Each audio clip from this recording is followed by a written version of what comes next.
Years ago, our family was small. We had this red car, maroon car actually, a Ford Galaxie 500. I think it's 63, and it was a six-cylinder, and it had a giant trunk, unbelievable, like 5, 6 feet long trunk, and the front was the same way where the engine would be, and it had a leather interior, but it was all the stitches were broke, but it had a leather interior in those days. So we had that car for years, and my wife just drove it around locally. So finally it started smoking. And I cleaned out the return to the oil to return. What happened was instead of returning, it was staying up there in the valve cover.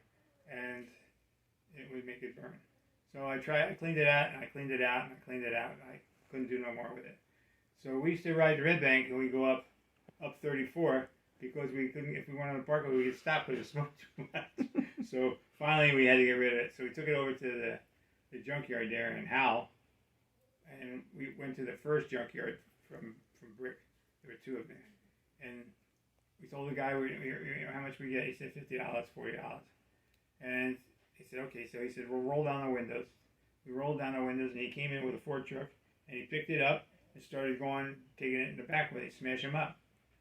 And this guy came out and he says, whoa, wait, what are you doing? What are you doing? What are you doing? He says, I'm getting rid of it. He says, no. He says, does it run to me? I said, yeah, it runs fine. I drove it over here. I mean, my wife followed me, but I drove it over here. Right? He says, no, wait a minute. He says, put that over there. He says, we're going to use that in the demolition derby in a weekend. So the guy goes, oh, he says, well, what we do is we take out the gas tank, and we have a tank that we carry around with us. We put it in the seat next to us. Safety gas tank. Only got like a quart of gas in there. So, but it's in a big mush. So he says, and you know we gotta screw the tires on with screws, and he says because in a demolition derby you never run into someone with the front of your car. You always back into them. So he says, so when I back that car into somebody's front, I'm going to win. So he says, I got that. So we went off and left it. And that was it. But we all waved goodbye.